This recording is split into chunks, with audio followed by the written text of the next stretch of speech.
Hello class, welcome back बच्चों। तो बेटा हम बात कर रहे हैं एक नए चैप्टर की। चैप्टर का नाम है डेथ ऑफ आ पार्टनर और हमें अकाउंटिंग सीखनी है। आपकी नॉलेज के लिए एक बात बोल देता हूँ बेटा, जब मैं 2018-19 में अकाउंट्स कराता था तब ये एक ही चैप्टर होता था। चैप्टर का नाम होता था retirement and death of a partner. यानी कि बेटा कुछ तो सिमिलैरिटीज़ होंगी, तभी बेटा एक साथ पढ़ाया जाता था चैप्टर। बाबू आज नया चैप्टर बना देने से इन्होंने ना नंबर ऑफ क्वेश्चन भी बहुत बना दिए, 36 के अराउंड क्वेश्चन कर दिए आपकी बुक में। मेरे टाइम पर जब मैंने पहली बार कराया था बेटा शायद 15 से 20 क्वेश्चन रहे होंगे। मतलब इतनी सिमिलैरिटीज़ है कि हमें करने में शायद 2 या 3 लेक्चर लगेंगे और ये चैप्टर ख़त्म हो जाएगा। ठीक है, इतना सिंपल होगा। तो मैं बता देता हूँ आज ही आधे से ज़्यादा तो ख़त्म करके जाऊँगा मैं चैप्टर। ठीक है जी, और नेक्स्ट लेक्चर में मेरे तरफ से पूरा ख़त्म हो जाएगा, बस होमवर्क रह जाएगा। ठीक है जी, चलो देखते हैं, क्योंकि अब अगले 2 दिन की छुट्टी है, कल की भी और परसों की भी। और बच्चे कह रहे थे भैया क्वेश्चन नहीं दिया आपने होमवर्क बहुत दिन से। तो बेटा कोई नहीं, आज पूरे क्वांटिटी में देंगे। लो जी बेटा, बात स्टार्ट करते हैं कंसेप्ट नंबर 45 के साथ।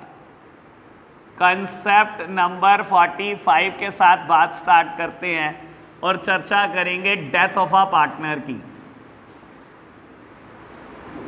प्यारे बच्चों आप सामने देखना मेरी तरफ पहले, ठीक है, फिर कुछ बातें जब समझ आ जाएंगी तो लिख लेंगे, लिखने में क्या परेशानी है।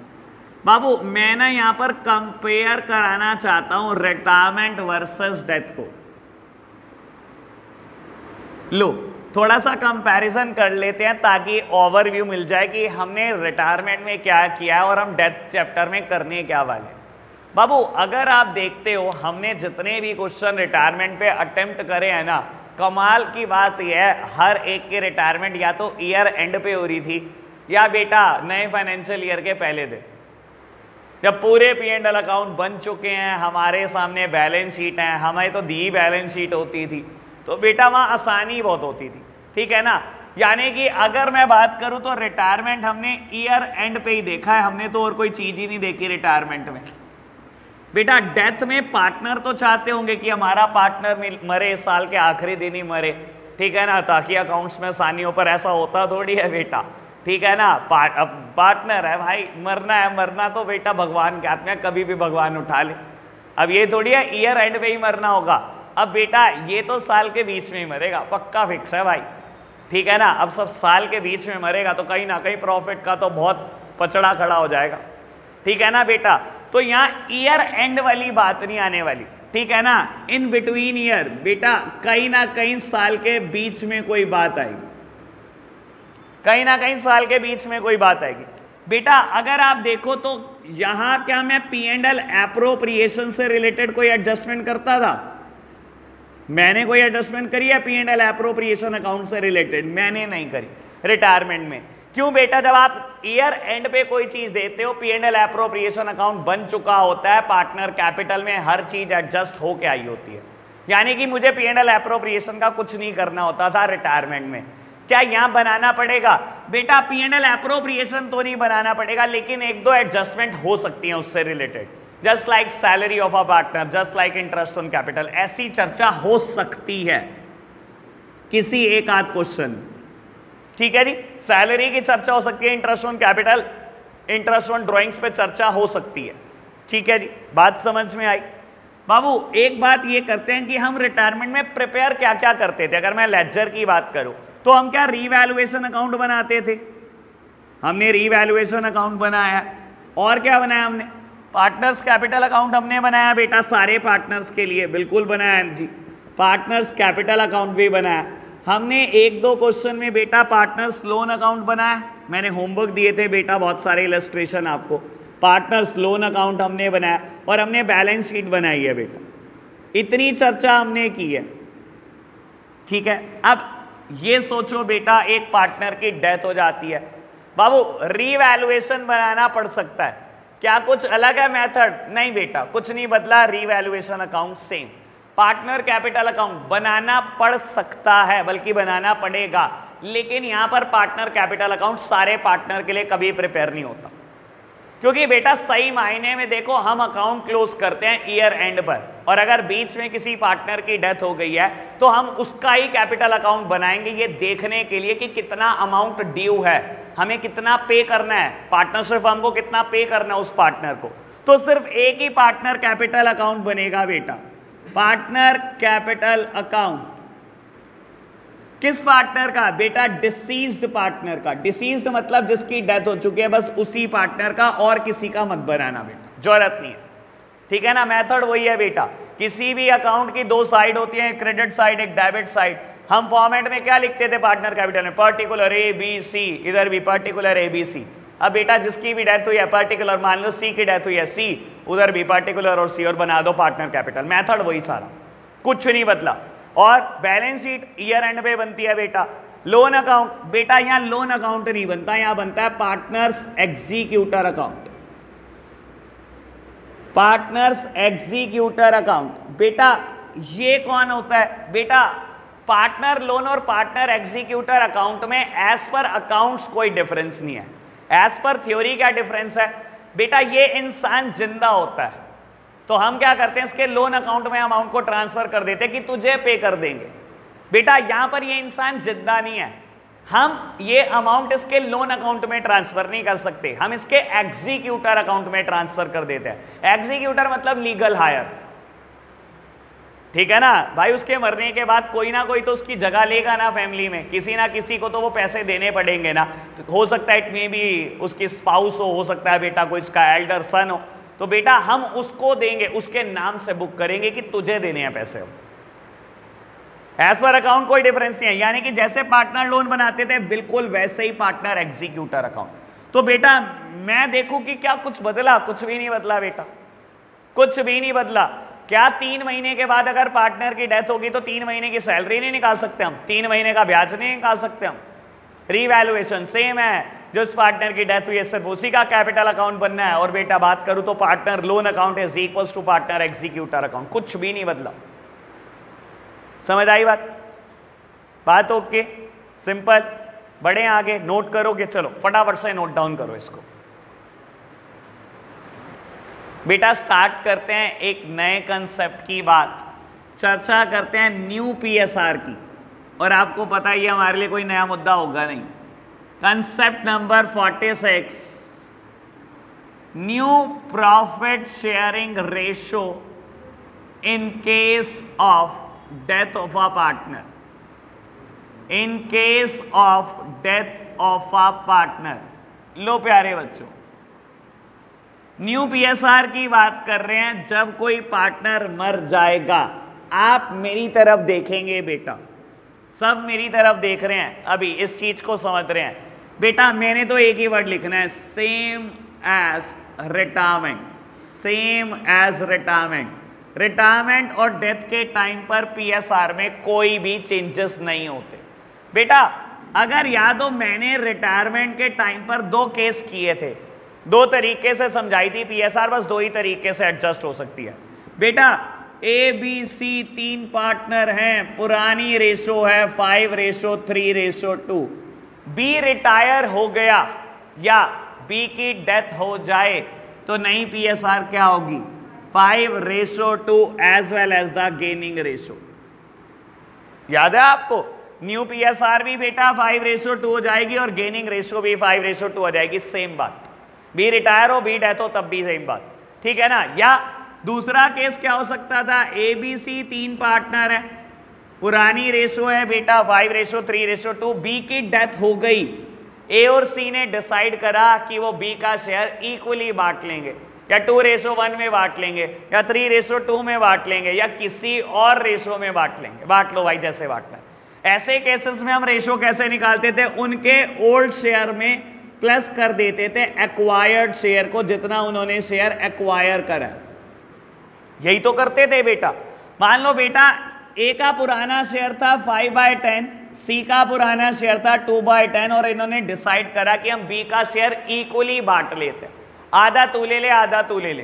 तो बेटा क्या मिला? ए को 3/10 बी का पुराना शेयर था, आधा इसने ले लिया बेटा और आधा सी को दे दिया। तो बेटा न्यू पीएसआर निकल जाएगी, खत्म कहानी। यानी कि न्यू पीएसआर के हिसाब से कोई भी चेंजेस नहीं हुए। चलो एक दो क्वेश्चन बुक के देख लेते हैं, आप ये मत कहना भगा दिया मैंने, आराम से कर लो बाबू। बात करते हैं बुक के क्वेश्चन की, फटाफट से निकाल रहे हैं आप। चैप्टर नंबर 7 है मेरी बुक में, मुझे बहुत खुशी हो रही है चैप्टर स्टार्ट करते टाइम। बेटा पेज नंबर 7.29 पढ़ना स्टार्ट करते हैं। अभी लिखने का टाइम दूंगा बेटा, आप पढ़ना स्टार्ट करो बाबू। क्वेश्चन नंबर 1 कर रहे हैं, कहता है X, Y and Z were partner sharing profit in a ratio of 1/2, 2/5 and 1/10. Find the new PSR of the remaining partner if Z dies. लो प्यारे बच्चों, question number 1, X, Y, Z का पुराना रेशो है 1/2, 2/5 और बेटा 1/10। बाबू सबसे पहले बेस बराबर कर लो रेशो लिखने के लिए, तो बेटा बेस 10 कर लो सबका। तो बाबू 5 यहां पर बेटा 4 और लास्ट में बेटा 1।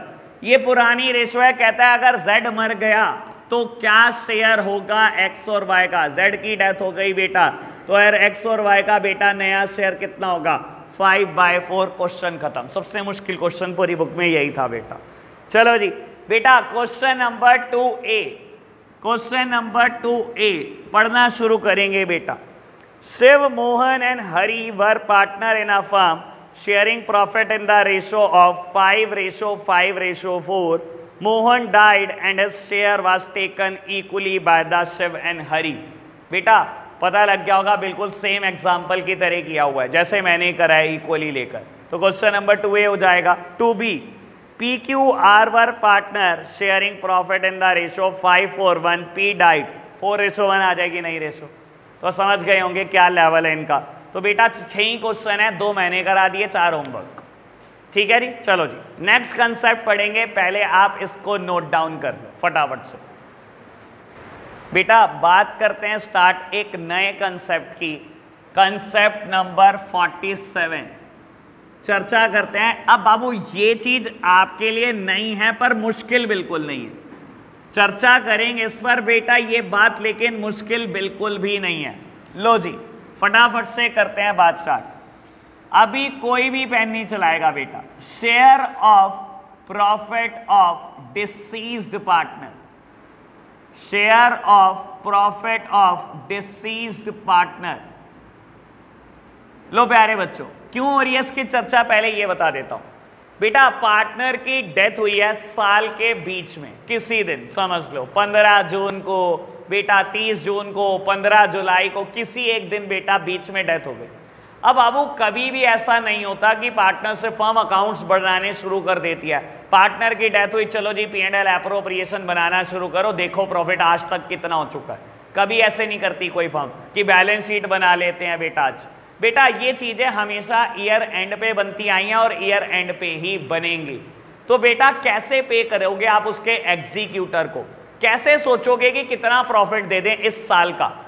एक नया फाइनेंशियल ईयर 1 अप्रैल को शुरू हुआ था, पार्टनर की डेथ हो गई 15 जून को, तो कैसे डिसाइड करें कि इस पीरियड में कितना प्रॉफिट हुआ। बेटा सिर्फ आप एक मेथड लेते हो और वो भी आपका सिर्फ एक अंदाजा है, ये एग्जैक्ट प्रॉफिट नहीं हो सकता। आप क्या करते हो बेटा, पिछले साल जो प्रॉफिट हुआ था उसी के बेसिस पर इस साल भी बेटा उसके एग्जीक्यूटर को पे करने की सोचते हो। क्या ये एक्चुअल प्रॉफिट है? कभी भी नहीं बेटा। एक्चुअल प्रॉफिट पता लगेगा जब बेटा अकाउंट क्लोज हो रहे होंगे। आप फिलहाल उसको रैंडमली एक अमाउंट पे कर देते हो। कैसे कैलकुलेट करते हैं देखो बेटा, इसके भी 2 रास्ते हो सकते हैं बेटा। मैं पहले रास्ते की बात करता हूं बेटा। हम बात कर रहे हैं on the basis of profit of past year और on the basis of average profit of past years. लो प्यारे बच्चों, समझने की कोशिश करना क्या करते हैं बेटा। बाबू लेट्स सपोज कि ए, बी और सी 3 पार्टनर थे, पुरानी रेशो थी 2:2:1, ठीक है। बी मर गया बेटा, और बेटा मान लो उसकी डेथ की डेट है बेटा 30 जून। बी मर गया बेटा 30 जून को, और मान लो बेटा जो आपका करंट फाइनेंशियल ईयर है वो है 21-22 और आपको देता है 2020-21 में प्रॉफिट हुए थे लेट सपोज 5 लाख रुपए के। बेटा आपको कहता है डिसीज्ड पार्टनर का शेयर ऑफ प्रॉफिट निकाल लो। अब बेटा देखो सही मायने में तो करना क्या चाहिए था आपको, 30 जून तक का P&L एप्रोप्रिएशन बनाना चाहिए था इस साल, और निकालना चाहिए था कि कितना कितना प्रॉफिट बिलोंग करता है डिसीज्ड पार्टनर को। लेकिन आप कभी भी ऐसा नहीं करते कि अकाउंट बनाना शुरू कर देते हो 3 महीने बाद, आप नहीं करते। आप कहोगे ईयर एंड पे ही बनेंगे अकाउंट्स, तो आपको पे करना है एग्जीक्यूटर को। कैसे पे करोगे, कैसे शेयर निकलेगा ये समझो बेटा। 5 लाख पिछले साल का प्रॉफिट था ना, मान लो बेटा इस साल भी 5 ही लाख होता। एक्चुअल नहीं है बेटा, ये सिर्फ एस्टिमेटेड। बेटा आप मान के चल रहे हो इस साल भी 5 ही लाख होता। हाँ जी, कितने महीने में डेथ हो गई? 30 जून को, यानी कि ये फाइनेंशियल ईयर अभी 3 ही महीने का हुआ है। बेटा पिछले साल का पूरी फर्म का प्रॉफिट 5 लाख का, 3 महीने का फर्म का प्रॉफिट कितना, ये फर्म का प्रॉफिट निकलेगा बेटा। 3 महीने का फर्म का प्रॉफिट कितना बेटा? फर्म का प्रॉफिट आ गया 3 महीने का 1,25,000 रुपए, ये फर्म का प्रॉफिट है। डिसीज्ड पार्टनर का शेयर कितना बेटा? डिसीज्ड पार्टनर का शेयर है 2/5। तो प्यारे बच्चों डिसीज्ड पार्टनर को आपको 50,000 देने चाहिए। बेटा what would be the journal entry? Question पूछे क्या जर्नल एंट्री होगी?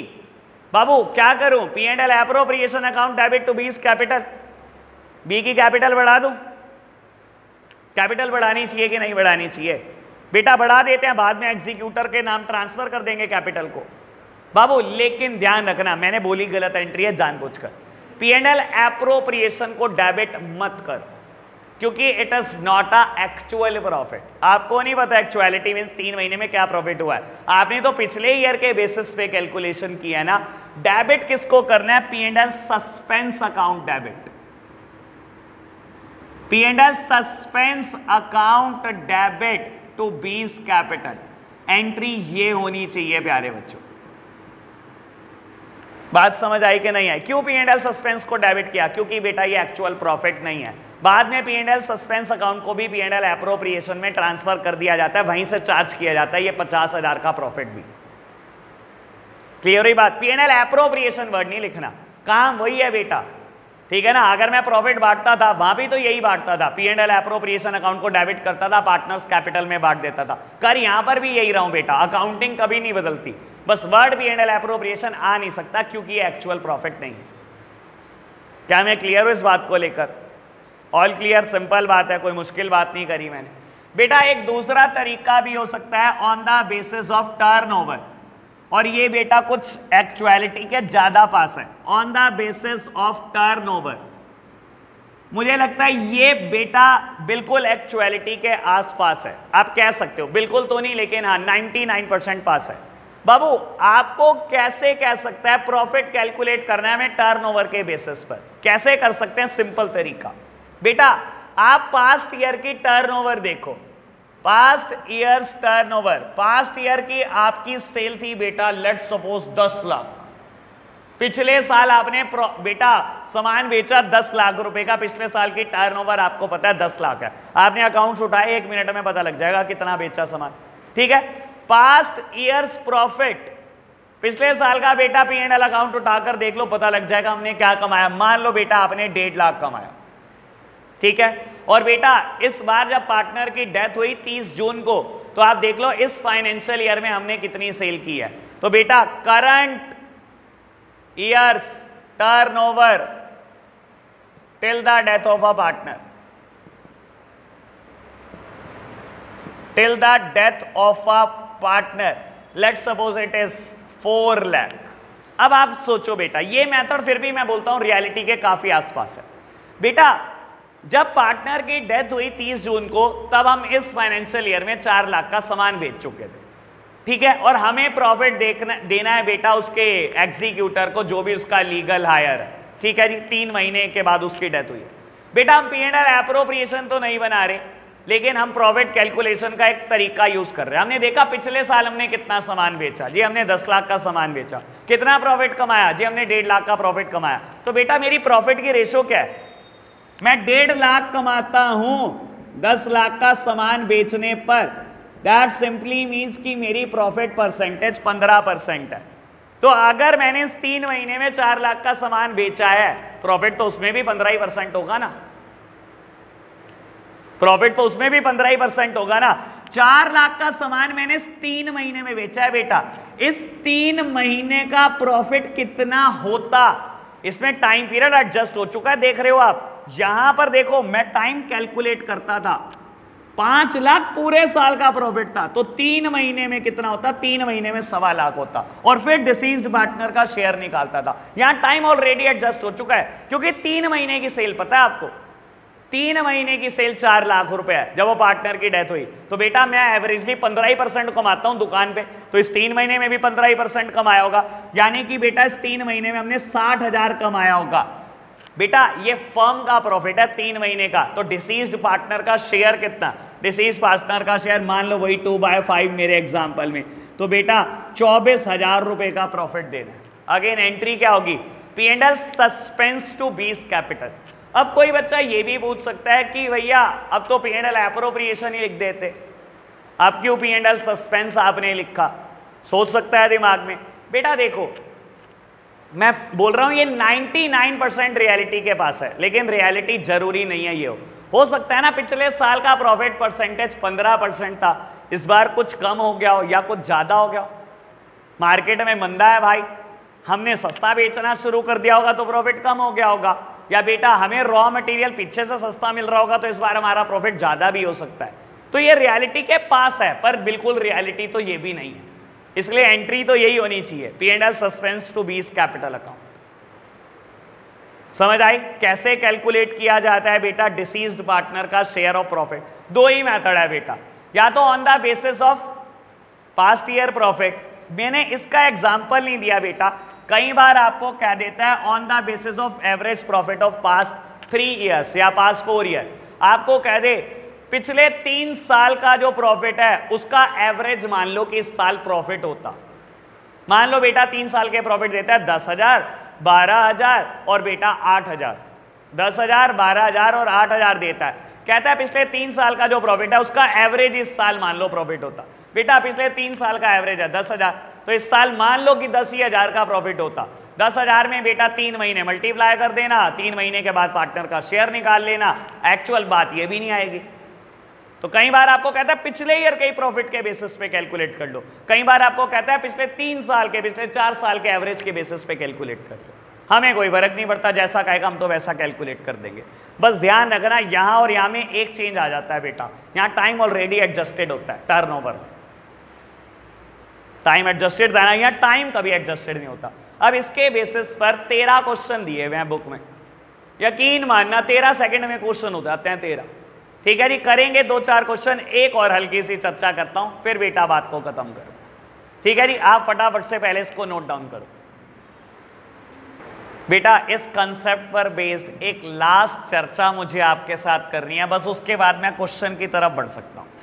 देखो मैं भी आपको एक जर्नल एंट्री बता चुका हूं, अगर दोनों ही केस में से कोई भी दिया हो बेटा, जर्नल एंट्री हमेशा ही सेम है, क्योंकि प्रॉफिट अंदाजे पर ही बेस्ड है। टर्नओवर में थोड़ा हम रियलिटी के पास जरूर होते हैं, पर है वो अंदाजा ही, क्योंकि पिछले साल का प्रॉफिट परसेंटेज 15% है, इस साल का चेंज हो सकता है, ठीक है ना। और बेटा ये तो बिल्कुल रियलिटी से बहुत दूर है बेटा, कभी भी मैंने तो ऐसा देखा नहीं जो पिछले साल प्रॉफिट हुआ वही इस साल प्रॉफिट हो जाए बेटा। बिजनेस में प्रॉफिट हमेशा चेंज होता है, हमेशा अनसर्टेन होता है, ठीक है ना बाबू। एंट्री दोनों ही सिचुएशन में मैंने सेम बताई, P&L suspense account debit to deceased partner's capital account. Deceased partner वो बेटा जो मर चुका है बेटा। बाबू अब एक बात काम की सुन लो बेटा, यहां पर भी ना 2 किस्से हो सकते हैं। क्वेश्चन आपको कहे इस मेथड से निकाल दो, निकाल देंगे। क्वेश्चन कहे इस मेथड से निकाल दो, निकाल देंगे। क्वेश्चन कहे जर्नल एंट्री साथ में कर देना। बेटा आप हमेशा देखोगे जो रिमेनिंग पार्टनर हैं उनकी रेशो चेंज हुई कि नहीं हुई। Remaining partners ratio remain intact. Remaining partners change their PSR. हमेशा क्वेश्चन पढ़ते टाइम ये जरूर देख लेना कि डेथ होने पर पार्टनर की रिमेनिंग पार्टनर ने क्या अपनी रेशो बदली या नहीं बदली। अगर नहीं बदली, कुछ नहीं करा बेटा, मान लो 5:3:2 था बेटा, और बेटा डेथ हो गई बी की और इन्होंने कुछ नहीं कहा बेटा, यानी कि एज इट इज चली जा रहे हैं बेटा आगे, तो ऐसे केसेस में एंट्री तो हमारी सिंपल है, वही एंट्री है बेटा, P&L suspense account debit to deceased partner's capital account, deceased partner's capital account. और बेटा अगर आपको कह दे रिमेनिंग पार्टनर ने उसका हिस्सा बांट लिया है और एक नई पीएसआर डिसाइड कर दी है, यानी कि पीएसआर को चेंज कर दिया, ऐसे केसेस में गेनिंग रेशो जरूर निकाल लेना। और बेटा गेनिंग रेशो में ही भुगतेंगे पार्टनर प्रॉफिट को। मान लो बेटा ए और सी को गेन हो गया बेटा बी के जाने से 2:1 का गेनिंग रेशो आई ए और सी की 2:1, और मान लो आपने बी को 30,000 रुपए देने हैं, तो एंट्री क्या होगी बेटा, A debit C debit to B's capital account, S capital account debit B's capital C capital account debit to B's capital account. B को जो 30,000 रुपए देने फर्म नहीं देगी बेटा, उसके मरने से आपने कमाया पैसा और फ्यूचर में कमाते रहोगे, उसका शेयर आप बांट खा गए हो बेटा। तो आपको क्या करना पड़ेगा बेटा ऐसे केसेस में, 30,000 रुपए अपनी जेब से देने पड़ेंगे। ए अपनी कैपिटल कम कराएगा बेटा, सी अपनी कैपिटल कम कराएगा, किसमें बेटा, अपनी गेनिंग रेशो। यानी कि जर्नल एंट्री के टाइम पर आपको देखना पड़ेगा मुझे ये जर्नल एंट्री करनी है या जर्नल एंट्री करनी है, और किस पे डिपेंड करेगा कि चेंज हुआ है पीएसआर में या नहीं हुआ। बस सिंपल सी बात, यही बात करनी थी मुझे आपके साथ। अब बेटा जितने मर्जी क्वेश्चन उठाए जाओ और करे जाओ, ठीक है जी। करें स्टार्ट। देखे जरा, इस पर भी बेस क्वेश्चन देखे, इस पर भी बेस देखे, इस पर भी बेस देखे, इस पर भी बेस देखते हैं, ठीक है जी। और क्वेश्चन जरूरी थोड़ी है, राहुल ने अभी थोड़ी देर पहले एक बात पूछी, जरूरी थोड़ी है बेटा, मैंने तो लिखा है share of profit of deceased partner, it may be losses. क्या पता पिछले साल लॉस ही हुआ, तो बेटा अगर लॉस हुआ होगा तो लॉस ही मंगाना पड़ेगा पार्टनर से, देना क्यों पड़ेगा, ठीक है ना। ऑब्वियस बात है बेटा, profit also include the losses. हम क्यों लिटरली पढ़े बेटा प्रॉफिट वर्ड को, प्रॉफिट का मतलब लॉसेस से भी तो हो सकता है, ठीक है ना, बिजनेस है। तो करते हैं बेटा इस पर बेस कुछ 4-5 क्वेश्चन, जब हमें लगेगा हमें बड़ी क्लैरिटी आ गई है बेटा तो मैं छोड़ दूंगा, तो होमवर्क देना शुरू कर दूंगा। जब तक आप कहोगे तब तक क्वेश्चन करेंगे। चलो करते हैं स्टार्ट बेटा। तो बाबू स्टार्ट करता हूं विथ क्वेश्चन नंबर 7। मैं हूं पेज नंबर 7.30 पर। चलो जी पढ़ना स्टार्ट करेंगे बेटा मेरे साथ साथ। Question number 7, Dinkar, Navita and Vani were partner sharing profit and losses in the ratio of 3:2:1। 3 partner हैं, पीएसआर गिवन है। Navita died on 30 June 2017। आपके लिए सबसे सहूलियत की बात पता है क्या बेटा, बीच में मारेगा जरूर बेटा बंदे को, लेकिन साल के आखिरी दिन, तो काउंटिंग बड़ी आसान है। आपके लिए तो खुशी होनी चाहिए बेटा। Her share of profit for intervening period was based on the sales during that period which were 6 lakh. बेटा आपको कहता है प्रॉफिट कैलकुलेशन का बेसिस क्या लिया इन्होंने, कि हम सेल्स के बेसिस पे कैलकुलेट करेंगे, और बेटा उस पीरियड की सेल्स जब वो उसकी डेथ हुई है बेटा, यानी कि उस 3 महीने की सेल्स आपको बोलता है 6 लाख रुपए, तो हमारे को बेटा करंट पीरियड की सेल पता है 6 लाख। कहता था rate of profit during the past 4 year had been 10% on sales. लो जी सीधा ही रेट ही दे दिया, कैलकुलेशन भी नहीं कराई रेट की आपसे, तो इससे ज्यादा सहूलियत क्या होगी, मैंने तो फिर कैलकुलेशन कराई थी। इसने बोला पिछले 4 साल से प्रॉफिट का रेट 10% है, तो बेटा इस साल भी 10% कमाया होगा, ठीक है जी। कहते the firm closes its book on 31 March every year, calculate Namita's share of profit. यानी कि बेटा हम बात किसकी कर रहे हैं, इसकी कर रहे हैं, ठीक है ना, सेल्स के बेसिस पे कैलकुलेट कर रहे हैं ना, लो कर लो बेटा कैलकुलेट, देखते हैं कितनी देर लगती है। 6 लाख प्रॉफिट है 3 महीने का, सॉरी टर्नओवर है 3 महीने की पूरी फर्म की, और प्रॉफिट का परसेंटेज है बेटा 10%। ऐसा ही है, ऐसा ही है, यानी कि 60,000 रुपए फर्म ने प्रॉफिट कमाया होगा 3 महीने में। फर्म का प्रॉफिट, नमिता का नहीं, सॉरी नविता का नहीं, नविता का शेयर कितना है बेटा 2/6, यानी कि बेटा ये आ जाएगा नविता का शेयर ऑफ प्रॉफिट। और बेटा मैंने कैलकुलेशन कर ली, आप कर लेना, कितना आया, कितनी देर लगी, एक स्टेप, एक स्टेप। ऐसे ही क्वेश्चन है बेटा ये 13 क्वेश्चन।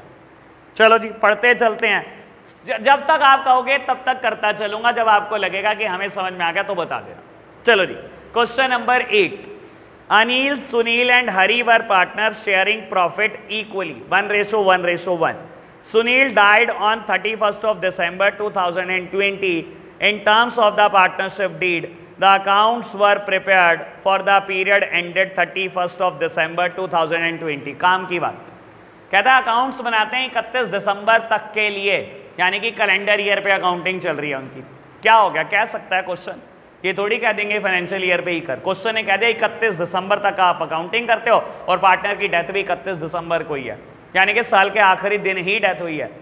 बाबू समझदार को इशारा काफी, पूरे अकाउंट बन जाएंगे, इसका मतलब एक्चुअल प्रॉफिट निकल जाएगा। समझदार हो, पूरे अकाउंट बन जाएंगे ना बेटा। चलो बढ़ते चलो, कहता है and the net profit was determined at 6 lakh, pass the necessary journal entry for the profit share of the partners. लो प्यारे बच्चों, अरे ये तो क्वेश्चन ही नहीं कराना चाहिए था, ये तो फंडामेंटल में कराते क्वेश्चन, ये क्या कराया यहाँ पर, लो खुद सोचो बेटा। साल के आखिरी दिन पार्टनर की डेथ हुई, हम P&L एप्रोप्रिएशन अकाउंट प्रिपेयर कर सकते हैं। क्वेश्चन स्टार्ट कहां से करूंगा, मेरी तरफ देखो, क्वेश्चन कहां से स्टार्ट करूंगा, by profit and loss account, bracket में नेट प्रॉफिट। नेट प्रॉफिट कितना दिया हुआ है, क्वेश्चन ने 6 लाख रुपए दिया हुआ है बेटा, ठीक है ना, कोई एडजस्टमेंट है, कोई एडजस्टमेंट नहीं है, highest total on the both side. बेटा बांट दो पार्टनर्स कैपिटल में, 2 पार्टनर्स कैपिटल अकाउंट,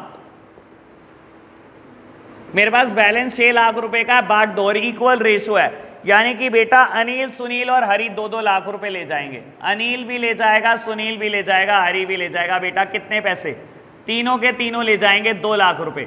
बेटा क्या जर्नल एंट्री हुई होगी, P&L appropriation account debit to Anil's capital account, to Sunil's capital account, to Hari's capital account, 2 lakh 2 lakh 2 lakh, और P&L appropriation में 6 लाख। सर मैंने क्यों नहीं करी P&L सस्पेंस से, यहाँ सस्पेंस कहाँ बचा बेटा कुछ, ये तो एक्चुअल प्रॉफिट है। ये क्वेश्चन फंडामेंटल में कराना चाहिए था, यहाँ क्या करा रहे हो बेटा, फंडामेंटल में होती है ऐसी बातें तो। ठीक है जी, बढ़े आगे, चलो क्वेश्चन नंबर 9, बेटा ABC were partner in a firm sharing profit and losses in the ratio of 2:2:1. On 25th of February 2019, B died. B's share of profit till the date of death of his till the date of his death was calculated at 5,000. Share of profit ही दे रखा सीधा 25 फरवरी तक का 5,000 है जी, उसी का share. Pass the necessary journal entry in the books. क्या करूँ जी, P&L suspense account debit to B's capital account 5,000। तो ऐसे थोड़ी बोल रहा था, एक सेकंड में कर रहा था क्वेश्चन, ऐसी मजाक करोगे तो बेटा 1 सेकंड में ही होगी। चलो जी question number 10, ABC and partners sharing profit and losses in the ratio of 3:2:1. We died on 30th June 2021. भगवान इनके साथ कितना मेहरबान है, आखिरी दिन पे ही उठाता है पार्टनर को। For the year ended 31st of December 2022, proportionate profit of 21 is to be taken into consideration. पढ़ा ढंग से, प्रोपोर्शनेट प्रॉफिट ले लेना। मान लो बेटा तो जो 2022 में प्रॉफिट होना है वो बिल्कुल बराबर है 2021 के, कहने का मतलब ये है इसका। ठीक है, मान लो, होता नहीं ऐसा। During the year 31st of March 22, bad debt of 2,000 had to be adjusted. Profit for the year 31st of March 21, 14,000 before adjustment of bad debt. Calculate B's share of profit till the date of death. लो जी बेटा, क्या क्या कराते हो, इतने झूठ कहां से बोल लेते हैं ये। लो प्यारे बच्चों सुनो, सिंपल सी बात है, कोई मुश्किल बात नहीं है। मैं फिर बोल रहा हूं, ओछी हरकत जितनी मर्जी कर लो, क्वेश्चन मुश्किल बन नहीं सकता। इधर देखना मेरी तरफ, मेरा फाइनेंशियल ईयर है 1 अप्रैल 2021 से लेकर 31 मार्च 2022 तक का, ठीक है। पार्टनर की डेथ हुई है बेटा 30 जून 2021 को। ये कहता है इस पूरे साल का प्रॉफिट मान लेना 2021 के अकॉर्डिंग ही होगा, ठीक है जी। ये कहता है 2021 में प्रॉफिट हुआ था 14,000 रुपए का, ठीक है, 14,000 का प्रॉफिट हुआ था, तो यानी कि बेटा इस साल भी कितना होता, 14,000 का होता। कहता है लेकिन इस 3 महीने में ना एक 2,000 रुपए के बैड डेट हो गए हैं, इसको कंसीडर जरूर कर लेना। सर कर लेते हैं, बैड डेट क्या कराते हैं, प्रॉफिट ही तो कम कराते हैं। लो जी, तो मैं मान सकता हूं 2022 में कितना प्रॉफिट होगा, 12,000 होगा पूरे साल में। 3 महीने का कितना, जब पार्टनर की डेथ हुई, ये 3 महीने का फर्म का प्रॉफिट आ गया, फर्म का, बी का शेयर नहीं आया इसमें। बेटा बी का शेयर कैसे निकलेंगे, 2/6 हो गया काम, यानी कि बी का शेयर ऑफ प्रॉफिट कितना आ गया, 1,000।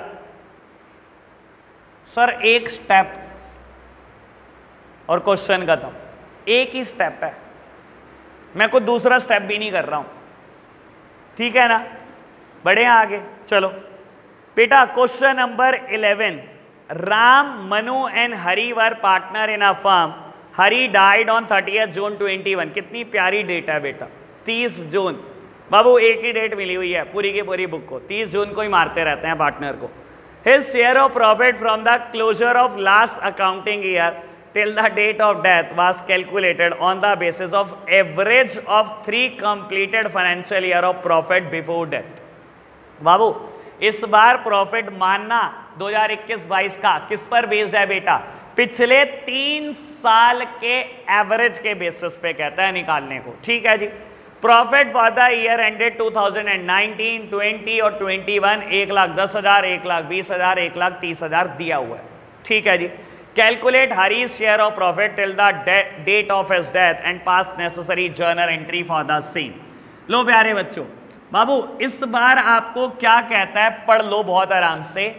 हमारा फाइनेंशियल ईयर सेम है बेटा 2021 से लेकर 2022। पार्टनर की डेथ हुई है 30 जून 2021 को, यानी कि 3 महीने ही चला है बेटा ये फाइनेंशियल ईयर, और एक पार्टनर की डेथ हो गई। आपको कहता है इस साल का जो प्रॉफिट है ना, पिछले 3 फाइनेंशियल ईयर के एवरेज के बेसिस पे ले लेना, ठीक है जी। निकाल लेते हैं, पिछले 3 साल के प्रॉफिट दिए हुए हैं 1,10,000, 1,20,000, 1,30,000, यानी कि एवरेज कितनी आएगी, 1,20, ठीक है। एवरेज कितनी आएगी, 1,20। लो प्यारे बच्चों 1,20 इस साल पूरे साल का प्रॉफिट होता तो 3 महीने का कितना, और 3 महीने का आ गया तो बेटा पार्टनर का शेयर भी देख लो। किसकी डेथ हुई है बेटा, हरी की डेथ हुई है, और हरी का शेयर दिया हुआ है, कुछ नहीं दिया हुआ, 1/3, कुछ नहीं बताया तो 1/3। लो प्यारे बच्चों 10,000 उसका शेयर ऑफ प्रॉफिट है। एंट्री क्या होगी, बता दो यार क्या होगी, profit and loss suspense account debit to Hari's capital account. लो प्यारे बच्चों बात क्लियर। मैं तो कह रहा हूं ऐसे क्वेश्चन तो 1 नंबर के एमसीक्यू के लिए बहुत अच्छे हैं। 1 नंबर के एमसीक्यू में बहुत सारे क्वेश्चन दिए जा सकते हैं, ऐसे प्रैक्टिस तो मैं ही करा दूंगा आपकी आधी तो, ठीक है जी। आज से ही शुरू हो जाना, बस अभी 2 दिन की छुट्टी है, सारे इसी पर बेस्ड एमसीक्यू दूंगा। बात क्लियर, सिंपल बात, कोई नई बात नहीं करी हमने। चलो बढ़ो आगे, क्वेश्चन नंबर 12। जब तक आप नहीं कहोगे तब तक मैं करता रहूंगा, ठीक है ना। जब आपको लगे कि हमें समझ में आ गया तो बता देना, फिर हम इलस्ट्रेशन कर लेंगे होमवर्क में। X, Y and Z were partners sharing profit in the ratio of 3:2:1. Y died on 30th June 21। एक ही डेटा बेटा। Profit from 1st of April to 30th June was 360। 3 महीने का प्रॉफिट खुद निकाल कर दिया हुआ है, ठीक है जी। कहता है X and Z decided to share future profit in the ratio of 3:2 with effect from 1st of July 21। पहले बताओ रेशो चेंज करी कि नहीं करी, करिए रेशो चेंज दिखाई दे रहा है। और जब रेशो चेंज होती है एंट्री क्या होती है, gaining partner debit to deceased partner's capital account, ठीक है जी। पहले गेनिंग रेशो ही निकाल लें। लो प्यारे बच्चों क्वेश्चन नंबर 12। X, Y और Z पुरानी रेशो 3:1, और बेटा Y की डेथ के बाद X और Z ने डिसाइड करा न्यू PSR 3:2। X का गेन निकालें, गेनिंग रेशो निकाल रहे हैं बेटा पहले x की, न्यू रेशो 3/5, पुरानी 3/6,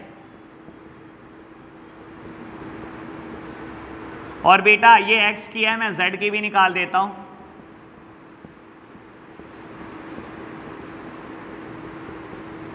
गेनिंग रेशो इज 3/7। प्रॉफिट में शेयर निकाल लो y का, देखो 3 महीने का प्रॉफिट देता है 360, टाइम पीरियड इज एडजस्टेड, उसने 3 ही महीने का दिया, लेकिन बेटा y का शेयर तो नहीं निकाल कर दिया ना, y का शेयर निकाल लो। प्रॉफिट में कितना है बेटा 2/6, दैट मीन्स 1,20,000। y को आपको 1,20,000 देने हैं बेटा, आपने अर्न करना शुरू कर दिया y के जाने के बाद, आप कमा रहे हो, आप ही दोगे। तो बेटा क्या होगी एंट्री, क्या होगी, x capital account debit, x की कैपिटल को कम करेंगे, z capital account debit, z की भी कैपिटल को कम कर देंगे, to y's capital account, y को पे करोगे बेटा आप। बेटा y को मिलने चाहिए कितने, 1,20,000, किस रेशो में, 3:7 में। क्वेश्चन खत्म। समझ सकते हो चैप्टर का क्या लेवल चल रहा है, ठीक है जी। 13 to 19 होमवर्क, तो और बेटा 3 to 6 भी, क्वेश्चन नंबर 3 to 6 होमवर्क है बेटा, और 13 to 19 होमवर्क है, ठीक है। यहां पर 50% चैप्टर खत्म हो गया बेटा, 38 क्वेश्चन है, 19 खत्म हो गए। आज के लिए इतना ही रखते हैं बेटा, कल मिलेंगे, बाय बाय।